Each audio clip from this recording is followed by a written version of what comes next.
Rockabye Baby. At 8:30 the next morning my father went into the workshop and dialed Doc Spencer's number on the telephone. "Now listen, doctor," he said. "If you could be here at the filling station in about half an hour, I think I might have a little surprise present for you." The doctor said something in reply, and my father replaced the receiver. At 9 o'clock, Doc Spencer arrived in his car.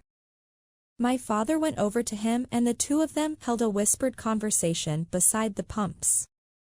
Suddenly the tiny doctor clapped his hands together and sprang up high in the air, hooting with laughter. "You don't mean it," he cried. "It's not possible."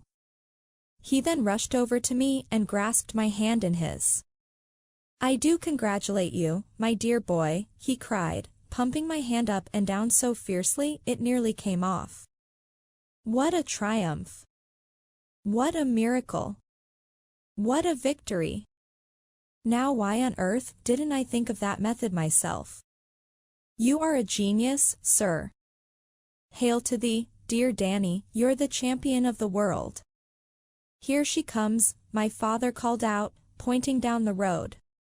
Here she comes, doctor. Here who comes, the doctor said.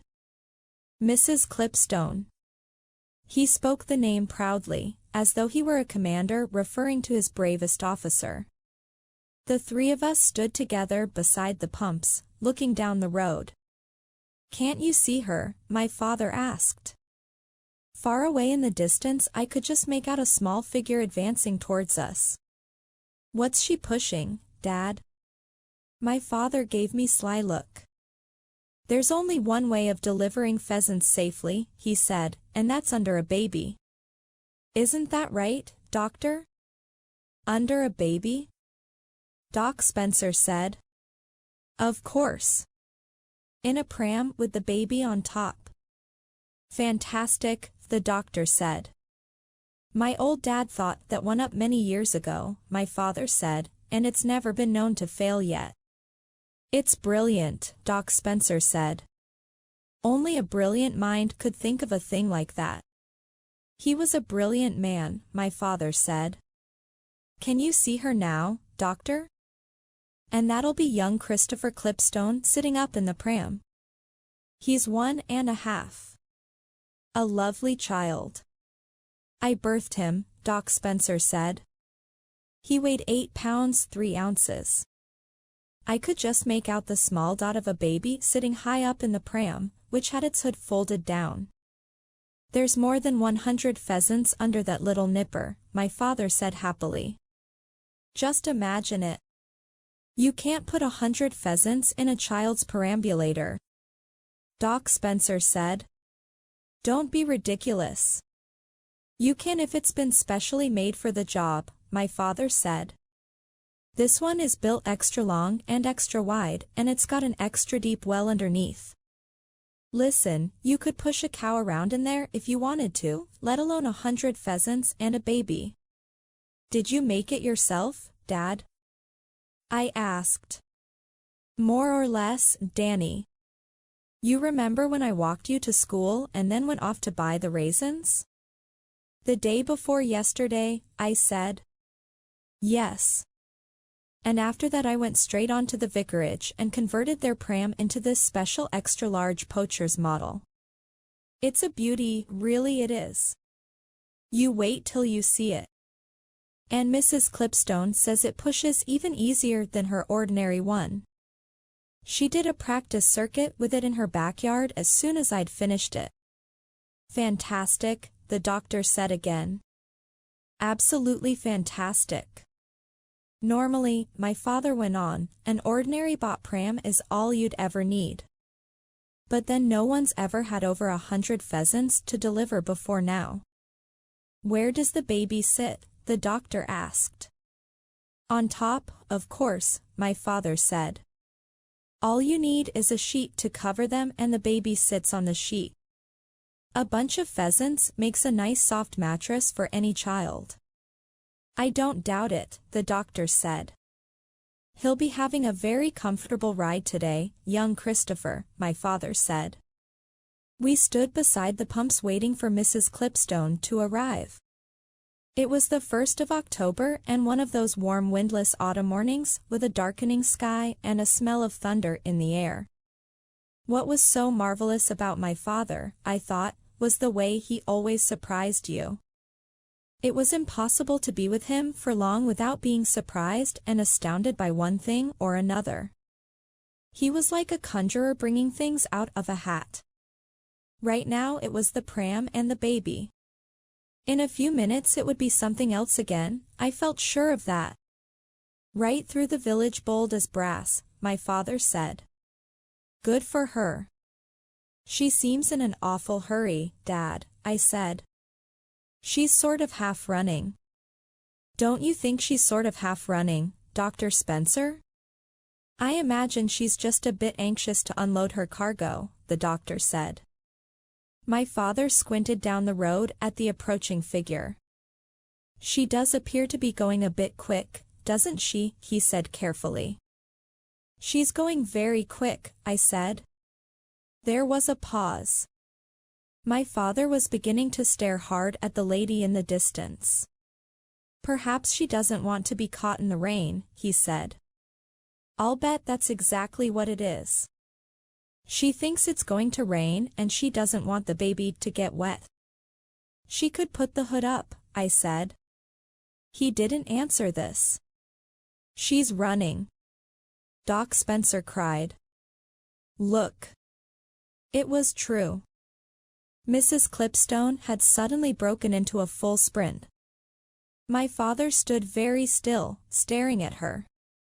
And in the silence that followed I fancied I could hear a baby screaming. What's up, Dad? He didn't reply. There's something wrong with that baby, Doc Spencer said. Listen. At this point, Mrs. Clipstone was about 200 yards away from us, but closing fast. Can you hear him now, Dad? Yes, I can hear him. He's yelling his head off, Doc Spencer said. The small, shrill voice in the distance was growing louder every second, frantic, piercing, non-stop. He's having a fit, my father said. It's a good thing we've got a doctor handy. Doc Spencer didn't say anything. That's why she's running, doctor, my father said.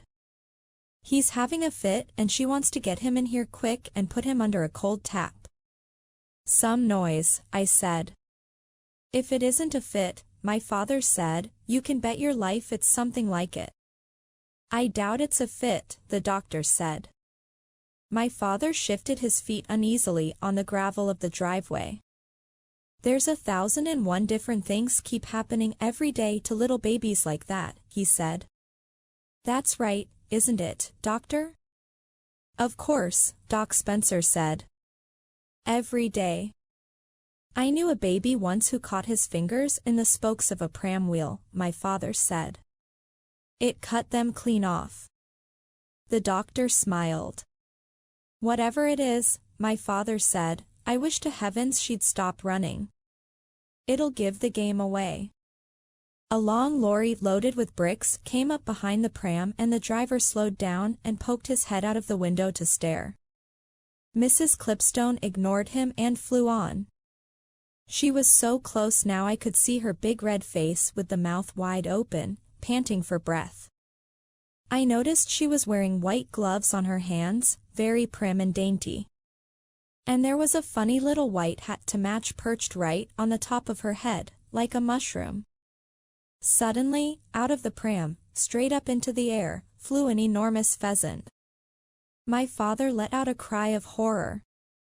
The fool in the lorry began roaring with laughter. The pheasant flapped around drunkenly for a few seconds, then lost height and landed on the grass by the side of the road. Crikey! Doc Spencer said. Look at that. A grocer's van came up behind the lorry and began hooting to get by. Mrs. Clipstone kept on running. Then whoosh. A second pheasant flew up out of the pram. Then a third and a fourth. Great Scott! Doc Spencer said. I know what's happened. It's the sleeping pills. They're wearing off. My father didn't say a word. Mrs. Clipstone covered the last 50 yards at a tremendous pace. She came swinging into the filling station with birds flying out of the pram in all directions. "What on earth is happening?" she shrieked. She pulled up sharp against the first pump and seized the screaming infant in her arms and dragged him clear. With the weight of the child suddenly lifted away, a great cloud of pheasants rose up out of the gigantic pram. There must have been well over 100 of them, and the whole sky above us was filled with huge brown birds clapping their wings. "A sleeping pill doesn't last forever," Doc Spencer said, shaking his head sadly. "It always wears off by the next morning." The pheasants were too dopey to fly far. In a few seconds down they came again and settled themselves like a swarm of locusts all over the filling station. The place was covered with them. They sat wing to wing along the roof of the workshop, and about a dozen were clinging to the sill of the office window. Some had flown down onto the rack that held the bottles of lubricating oil, and others were sliding about on the bonnet of Doc Spencer's car. One cockbird with a fine tail was perched superbly on top of a petrol pump, and quite a number, those that were too drunk to do anything else, simply squatted in the driveway at our feet, fluffing their feathers and blinking their small eyes. My father stayed remarkably calm. But not poor Mrs. Clipstone. They nearly pecked him to pieces. She was crying, clasping the screaming baby to her bosom. "Take him into the caravan, Mrs. Clipstone," my father said. "All these birds are making him nervous. And Danny, push that pram into the workshop quick." Mrs. Clipstone disappeared into our caravan with the baby. I pushed the pram into the workshop. Across the road a line of cars had already started forming behind the brick lorry and the grocery van. People were opening their doors and getting out and beginning to cross over to stare at the pheasants. "Watch out, Dad," I said. "Look who's here."